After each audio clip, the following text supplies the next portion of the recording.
Γεια σας. Παροχή ψηφιακών δημόσιων υπηρεσιών, μέρος δεύτερο. Μοντέλα ανάλυσης υπηρεσιών. Υπάρχουν πολλοί τρόποι να κατηγοριοποιήσουμε τις υπηρεσίες. Ένας πρώτος τρόπος έχει να κάνει με το ποιος είναι ο πάροχος και ποιος είναι ο αποδέκτης. Είναι μια μορφή δηλαδή χ του y, x του y, όπου χ θα είναι ο φορέας που δίνει και y θα είναι ο φορέας που παίρνει. Το του είναι από προς. Βλέπετε τώρα ότι μπορούμε να αναγνωρίσουμε 4 μέρη. Μπορούμε να έχουμε το δημόσιο, τους φορείς της κυβέρνησης δηλαδή που θα το λέμε G, government, τις επιχειρήσεις, B, business, τους πολίτες, C, citizen, και το E που είναι οι employees, οι εργαζόμενοι. Είναι μια ιδιαίτερη κατηγορία γιατί έχουν ιδιαίτερη σχέση με τον εργοδότη τους. Και είναι και κοντά 700.000. Λοιπόν, πάμε. Πιθανή τρόποι λοιπόν παροχής από δημόσιους φορείς. Έχουμε government to government. Είναι σημαντικό γιατί είναι παροχή υπηρεσίας ανάμεσα σε φορείς του δημοσίου. Ο ένας παρέχει, ο άλλος είναι ο αποδέκτης, προφανώς για να συνεχίσει να το κάνει κάτι άλλο. Παράδειγμα, ζητάω ταυτοποίηση από το Πανεπιστήμιο Αιγαίου για κάποιο φοιτητή και θέλω να το δω επειδή είμαι ο Δήμος Τρίπολης και είπα στους φοιτητές που είναι στην Τρίπολη, φοιτητές ας πούμε, θα δώσω ένα αυτό. Ή στους φοιτητές που είναι στη Σάμο και είναι από την Τρίπολη, θα δώσω ένα επίδομα μικρό. Οπότε σε ορισμένες περιπτώσεις λοιπόν το κράτος πρέπει να συνεργαστεί με το κράτος. Government to business, παροχή υπηρεσιών από το δημόσιο προς τις επιχειρήσεις.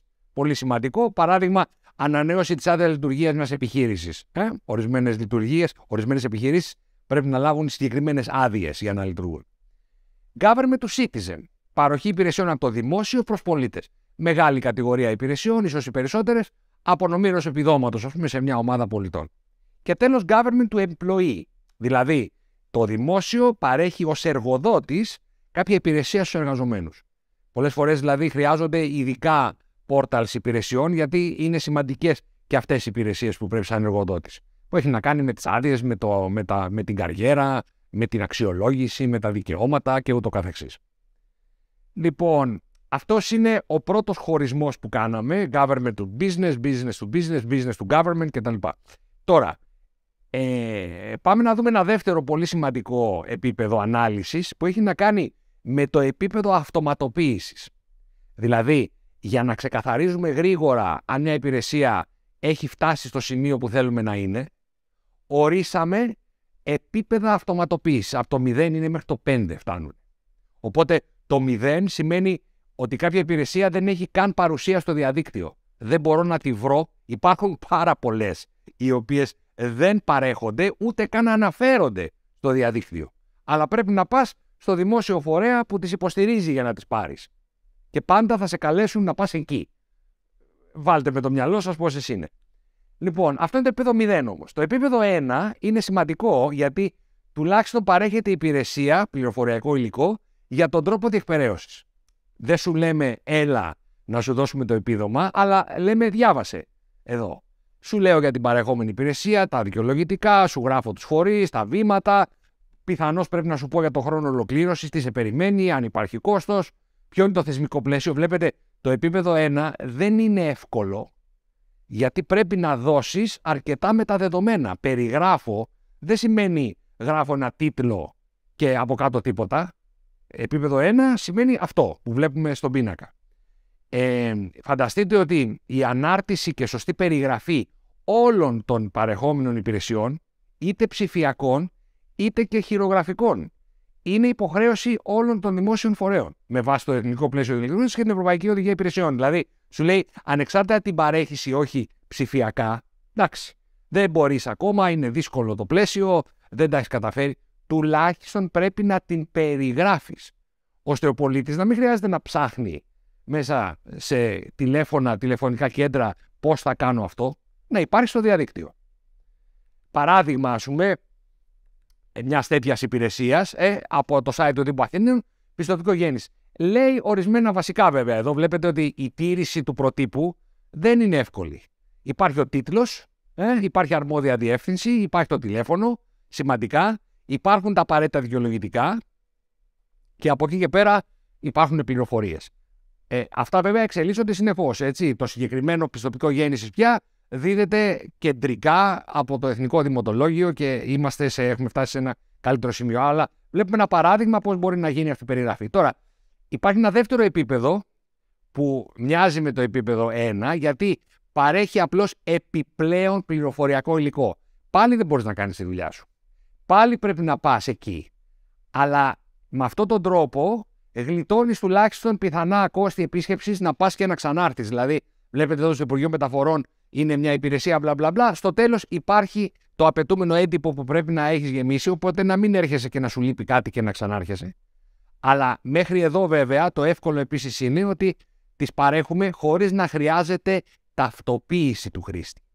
Ενώ μόλις περάσουμε για να πάμε στο επίπεδο 3, όπου πια αρχίζουμε και μιλάμε για υλοποίηση της υπηρεσίας πραγματικά, το πρόβλημα είναι, ένα πρόβλημα τέλος πάντων, είναι ότι θέλει να ξέρουμε ποιος είναι ποιος.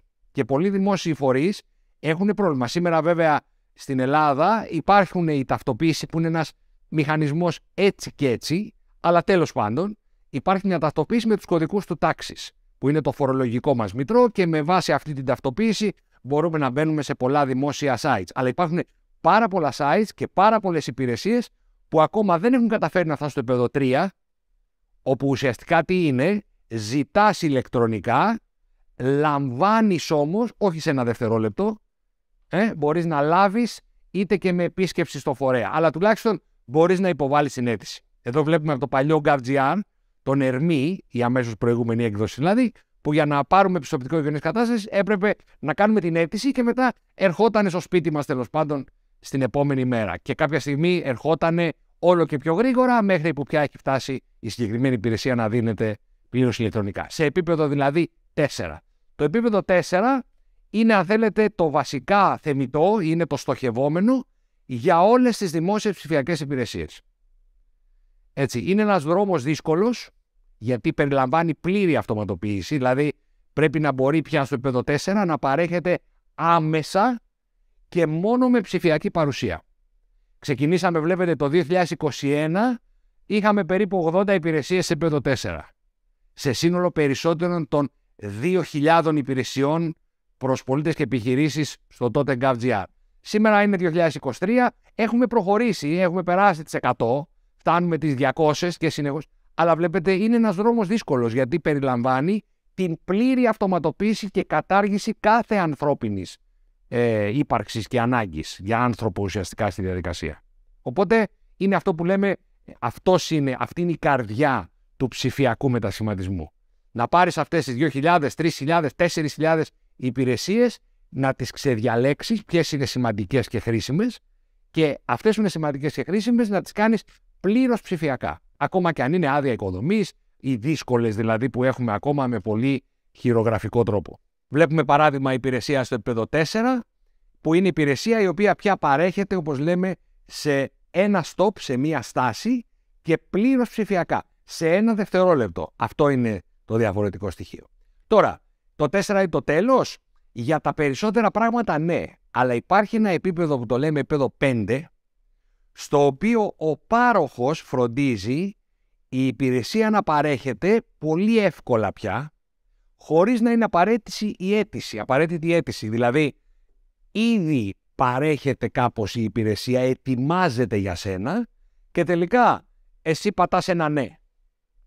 Και τελικά η υπηρεσία έχει δοθεί. Δηλαδή, βλέπετε στη δήλωση εισοδήματος φυσικών ή νομικών προσώπων, με αυτόματη διασταύρωση στοιχείων, πλησιάζουμε αυτό το επίπεδο. Να μην χρειάζεται πια να γράφουμε εμείς τα νούμερα στη δήλωσή μας. Είναι όλα διασταυρωμένα, συμφωνείς, πάτησες στο ναι, τελείωσες.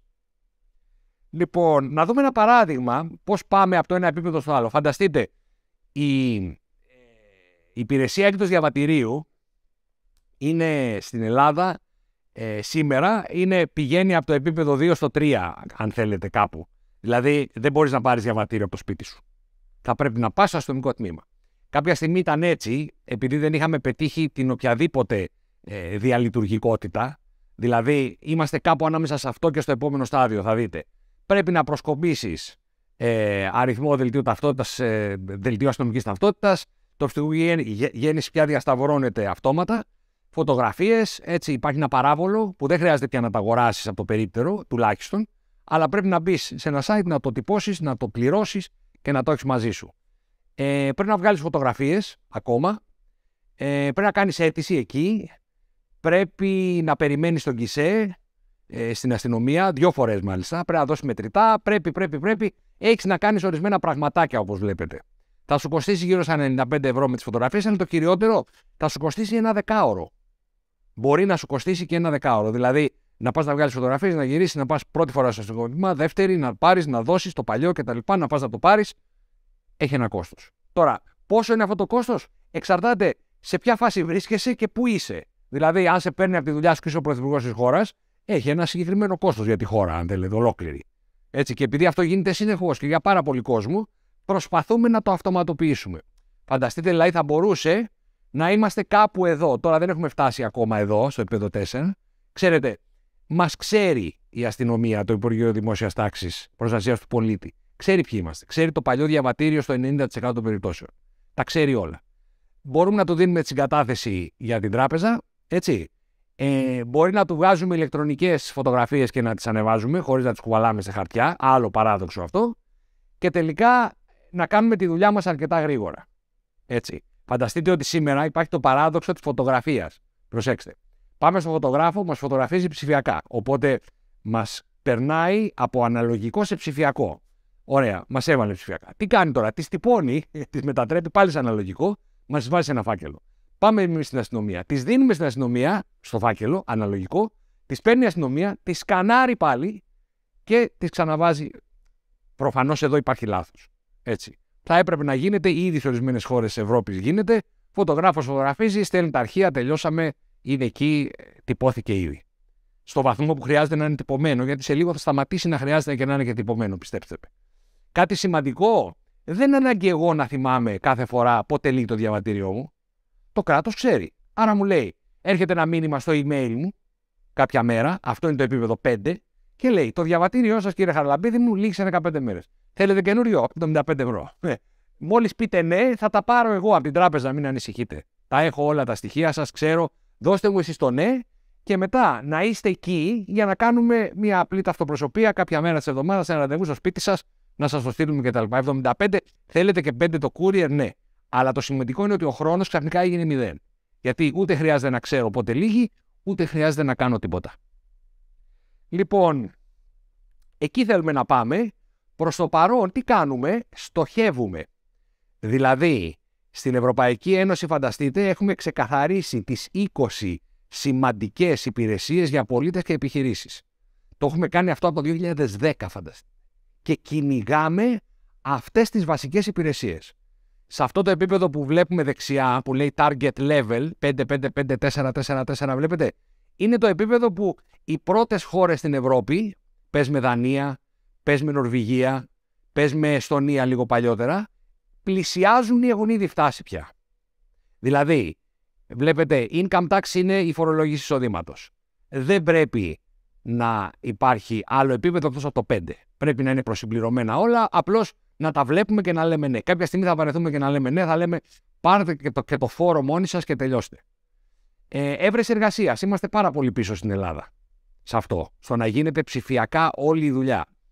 Social Security Benefits, την επιστροφή δηλαδή των διαφόρων πληρωμών που πρέπει να γίνουν από τις κοινωνικές υπηρεσίες. Πες με επιδόματα σε ανέργους, επιδόματα σε ειδικές κατηγορίες. Έτσι, έχουμε δουλίτσα και εκεί. Κάνουμε αιτήσεις, παρααιτήσεις κτλ. Βέβαια, τουλάχιστον δεν έχουμε πολύ χαρτί. Personal documents, να βγάζουμε τα προσωπικά μας έγγραφα. Να δηλώνουμε τα αυτοκίνητά μας. Βλέπετε, είναι 4-5 όλα αυτά, να τελειώνουν δηλαδή όλα ηλεκτρονικά. Άδεια οικοδομής. Δύσκολο πράγμα. Να κλείνουμε ραντεβού υγείας. Έχουμε προχωρήσει κάπως, αλλά θέλουμε δουλίτσα. Δήλωση στην αστυνομία. Σημαντικό. Ανοιχτές δηλώσεις που γίνονται, ξεκινάει η καταγγελία κτλ. Όλο το workflow γίνεται ηλεκτρονικά από τον υπολογιστή μας. Δημόσιες βιβλιοθήκες, ανέβρεση στοιχείων. Όλα τα πιστοποιητικά γάμου, γέννησης, θανάτου κτλ. Εισαγωγή στην τριτοβάθμια εκπαίδευση και σημαντική υπηρεσία, τώρα αρχίζουμε να την ψηλαφίζουμε, αναγγελία μετακόμισης, γιατί το κράτος έχει το κεντρικό registry, το κεντρικό μητρό δηλαδή των διευθύνσεων.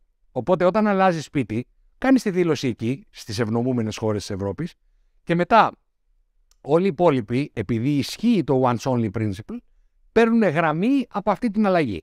Δεν χρειάζεται μετά να κυνηγάς τις τράπεζες, να κυνηγάς τις υπηρεσίες κοινής ωφέλειας για να αλλάζεις λογαριασμούς. Κύριοι, άλλαξα, είμαι εκεί πια, εκεί θα με βρείτε. Και αντίστοιχα, για τις επιχειρήσεις, έχουμε τη δήλωση καινούριας εταιρείας, την έναρξη δηλαδή μιας νέας εταιρείας. Έχουμε τη δήλωση του εκτελονισμού, άλλος δρόμος μεγάλος που τραβάμε στην Ελλάδα, ηλεκτρονικός εκτελονισμός δηλαδή. Έχουμε δουλίτσα.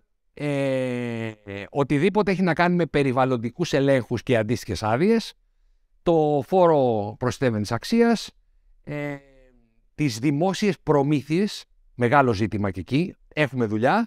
Το δημόσιο δηλαδή σαν πελάτης πρέπει να έχει πολύ σοβαρά και εγκατεστημένα συστήματα δημοσίων προμηθειών. Κοινωνικές εισφορές ασφάλισης για τους εργαζομένους, όλα να γίνουν ηλεκτρονικά. Τώρα έχουμε κάνει βήματα, αλλά έχουμε ακόμα δρόμο και εκεί. Ο βασικός φόρος επιχειρήσεων και η αποστολή στοιχείων στη στατιστική υπηρεσία. Αυτές είναι δηλαδή οι 20 υπηρεσίες που στοχεύει η Ευρωπαϊκή Επιτροπή και πρέπει με βάση την ευρωπαϊκή πολιτική να είναι πλήρως αυτοματοποιημένες. Έτσι. Το ότι κάναμε τις 20 σημαίνει ότι λύσαμε ένα μέρος καλό του προβλήματος, αλλά δεν σημαίνει ότι τελειώσαμε με τις 4.000 που έχουμε. Αυτές είναι 20.000. Το ότι εγώ θα χρειαστώ μια συγκεκριμένη υπηρεσία που λέγεται άδεια μελισσοκόμου, επειδή αυτή είναι η ζωή μου για τα επόμενα 5 μήνες και αν δεν την έχω γρήγορα θα καταστραφεί, δεν είμαι στις 20, αλλά μπορεί εσείς να είστε ο επόμενος μελισσοκόμος. Λοιπόν, στην Ελλάδα τι γίνεται? Στοιχεία από το 2018 βλέπουμε από τα ΚΕΠ. Φανταστείτε, ακόμα στην Ελλάδα δεν έχουμε οργανώσει καλά το τι συμβαίνει με τη λήψη υπηρεσιών, γιατί υπάρχουν πάρα πολλά σημεία παροχής που δεν κάνουν καμία καταγραφή. Τα γκισέ των δήμων σπανίως καταγράφουν. Δημόσιοι οργανισμοί, νοσοκομεία, πανεπιστήμια, δεν υπάρχει αυτή η έννοια της παροχής υπηρεσίας. Εκδίδονται πιστοποιητικά συνέχεια, αλλά δεν ξέρουμε, δεν έχουμε την έννοια της καταγραφής, της μετρικής αυτής. Τα ΚΕΠ και το σύστημά τους κάνουν την καλύτερη καταγραφή. Φυσικά και το GovGR, στο βαθμό που παρέχει σοβαρές υπηρεσίες από μόνο του, που εξαιρουμένου του κορονοϊού και 2-3 δηλώσεις και άλλα πράγματα δεν έχει. Οι περισσότερες παρέχονται από τους τελικούς παρόχους. Λοιπόν, έχουμε ακόμα, λοιπόν, βλέπετε η επιστροφή οικογενειακής κατάστασης στην πρώτη θέση.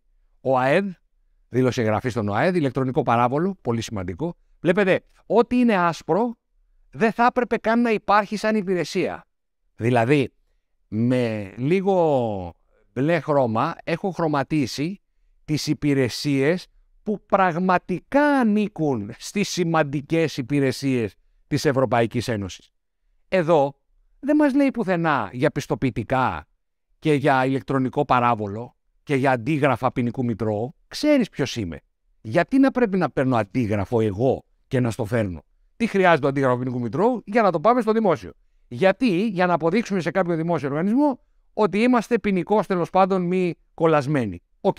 Γιατί να πρέπει εγώ να τρέχω στο πρωτοδικείο να βγάλω αντίγραφο ποινικού μητρώου και να μην το παίρνει με την άδειά μου αυτόματα όταν πρέπει? Βλέπετε, ενώ τα μπλε είναι σημαντικά, γιατί είναι αγροτικά βοηθήματα, είναι δελτία κοινωνικού τουρισμού. Βλέπετε, η ληξιαρχική πράξη γέννησης σε αντίγραφο, τι το θέλεις, για να το κρεμάσεις στο σπίτι σου? Όχι. Κάποιος το ζήτησε. Ποιος το ζήτησε? 99,99% μου το ζήτησε ένας άλλος δημόσιος φορέας. Όπως καταλαβαίνετε, αυτά δεν είναι υπηρεσίες που θα μείνουν. Και έχουμε πολλές τέτοιες, ευτυχώς, αλλά τι γίνεται? Αν τις καταργήσουμε σε μια μέρα, το σύστημα θα καταρρεύσει. Γιατί ακόμα υπάρχουν δημόσιοι οργανισμοί που περιμένουν αυτά τα αντίγραφα για να δουλέψουν. Βλέπετε, είμαστε λίγο εγκλωβισμένοι και γι' αυτό είναι και δύσκολη η δουλειά. Λοιπόν, εδώ πάντως μπορούμε να πούμε ότι τελειώσαμε και το δεύτερο μέρος της ανάλυσης των ψηφιακών δημόσιων υπηρεσιών. Σας ευχαριστώ.